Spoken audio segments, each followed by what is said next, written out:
U.S. consulate a turning point for disputed Western Sahara Region World. Trawlers pack the bustling Western Saharan port of Dakhla, where fish scales glisten from workers' arms as they roll up their nets, and buyers shout bids in a sprawling auction warehouse. Nearby, turquoise waters lap wide, nearly empty Atlantic beaches and diners sip tea in sidewalk cafes.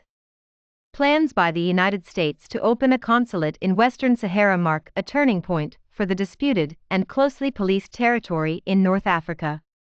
The U.S. move recognizes Morocco's authority over the land in exchange for Morocco normalizing relations with Israel. Top American and Moroccan officials are in the region this weekend to lay the groundwork for the project. While this shift in U.S. foreign policy frustrates indigenous Sahrawis, who have sought Western Sahara's independence for decades, others see new opportunities for trade and tourism that will provide a welcome boost for the region and sun-kissed coastal cities like Dakhla. A portrait of Moroccan King Mohammed VI, waving from behind his sunglasses, hangs from the crenellated archway that greets people arriving in Dakhla. The king's face is juxtaposed on a map that includes Western Sahara as an integral part of Morocco. Morocco annexed the former Spanish colony in 1975, which unleashed a 16-year war, and then 30 years of diplomatic and military stalemate between Morocco and the Polisario Front, an organization seeking Western Sahara's independence that is based in and backed by Algeria. The long-running territorial dispute has limited Western Sahara's links with the outside world. Khatat Yanja, head of Dakhla's regional council, looks forward to the U.S. arrival opening up his city to new markets and persuading more tourists to enjoy its beaches, local wares and breathtaking sunsets. He expressed hope for U.S. investment in tourism, renewable energy, farming and especially fishing. "We appreciate such a gesture," Yania said of the future consulate. "It will open a new chapter altogether when it comes to investment in this region, by employing people and creating more resources. It will also open more doors for international trade." The main fishing port is the lifeline of the local economy, employing 70% of Dakhla's workforce. Thousands of boats bring in 500,000 tons of fish per year, for exports worth 2.2 billion dirhams, $249 million, annually, according to Port Director Bintaleb El Hassan. Beneath flocks of honking seagulls, fishermen haul sardines and mackerel to warehouses where the catch is auctioned off from neatly lined trays.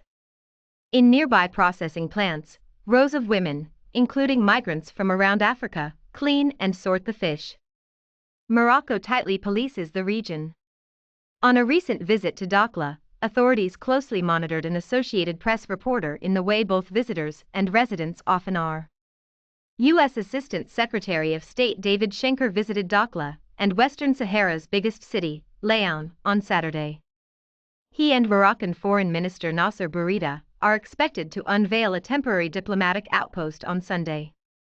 While the consulate isn't expected to open for another 6 to 12 months, Schenker's trip is a way for the U.S. to cement its commitment to Western Sahara before President Donald Trump leaves office. Trump's son-in-law, Jared Kushner, helped broker a normalization deal between Morocco and Israel announced last month, part of a series of historic accords that won Arab countries major favors from Washington in exchange. Trump said the goal of the Western Sahara consulate would be to promote economic and trade opportunities in the region, which is about the size of Colorado, and is believed to have considerable offshore oil deposits and mineral resources.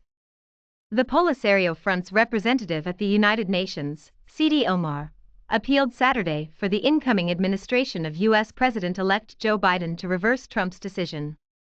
The U.S. cannot both support the UN's role in resolving Western Sahara conflict and endorse Moroccan sovereignty, Omar tweeted. Western Sahara's economy is run by Morocco, which has built most of the territory's infrastructure and encouraged Moroccans to settle there. But the United Nations and most world governments don't recognize Moroccan sovereignty over the land, limiting Morocco's ability to export its resources and complicating trade deals.